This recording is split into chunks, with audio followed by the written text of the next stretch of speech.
আমার মুচমুচে সজনে ফুলের বড়া।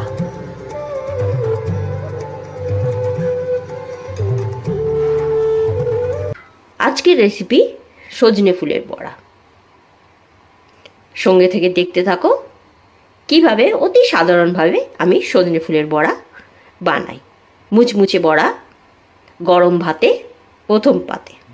সজনে ফুলগুলোকে ভালো করে বেছে ভালো করে ধুয়ে ভালো করে জল ঝরিয়ে আমি সজনে ফুলের বড়ার জন্য উপযুক্ত করে নিয়েছি। এবারে কিছু উপকরণ দিয়ে আমি এই সজনে ফুলটা মাখবো।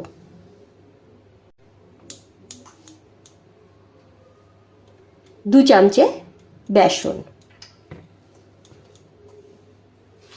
আর দেব 1 চামচে চাল গুঁড়ো। সব সময় বেসনের অর্ধেক দিতে হয় চাল গুঁড়ো।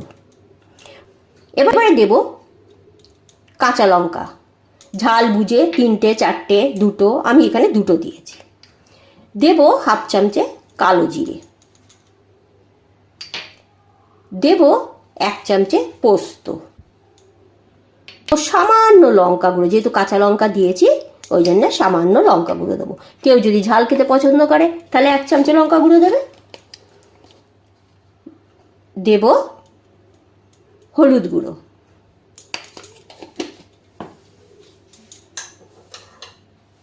আর দেব পরিমাণ মতো লবণ। এবারে আমি এইগুলোকে দিয়ে মাখবো।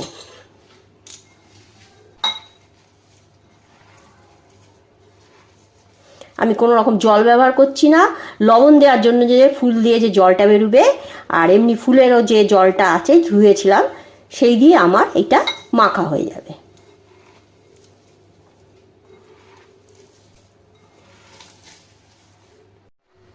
আমার এটা মাখা হয়ে গেছে।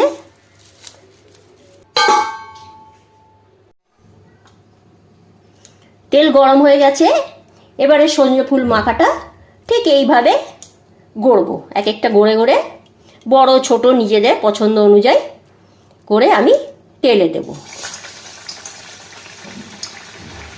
আঁচটা কমিয়ে আমি কিছুক্ষণ ধরে ভাজবো যাতে বেশ কুড়মুড়ে হয়ে যায়, কেন চাল গুঁড়ি দেওয়া আছে।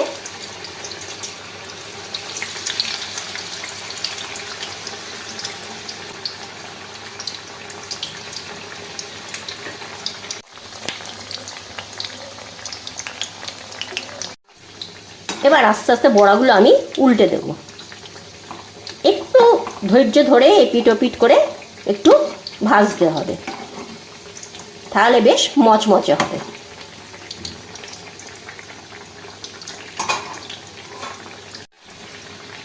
খুব সুন্দর একটা সজনে ফুলের গন্ধ ছেড়েছে।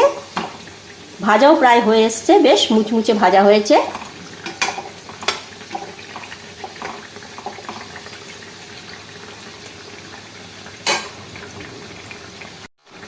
বেশ অনেকক্ষণ ধরেই এপিট ওপিট করে ভাজলাম। এবারে আমি এগুলো তেল থেকে তুলে নেব।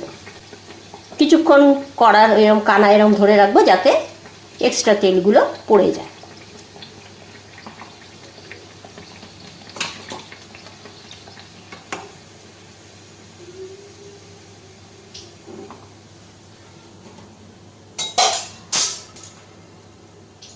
আরও কটা আছে, আবার সেই একই মতন করে গড়ে নেব, নিয়ে ভেজে নেব। তৈরি আমার মুচমুচে সজনে ফুলের বড়া। ঘরের সদস্য অনুযায়ী সজনে ফুল নাও, আর তার মধ্যে সামান্য কটা উপকরণ দিয়ে মেখে এইভাবে মুচমুচে সজনে ফুলের বড়া বানিয়ে তাক লাগিয়ে দাও। সঙ্গে থাকার জন্য অসংখ্য ধন্যবাদ।